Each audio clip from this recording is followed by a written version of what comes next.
বৃন্দে বলে আজকে তুমি এমন কেন রাই, আজ তো বাঁশি বাজায়নি ওই বেহায়া কানাই।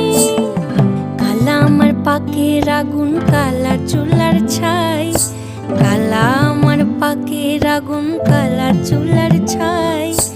অষ্টপ্রহর তাই তো বাঁশি শুনতে আমি পাই, সকল জ্বালার বড় জ্বালা কালার পিরিতি, সকল জ্বালার বড় জ্বালা কালার পিরিতি।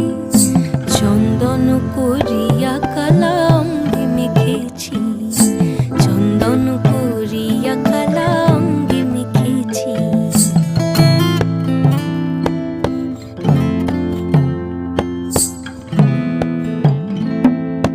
অধিক রাতে ননদিনী যাচ্ছে পাহারাতে, জানে না তোরা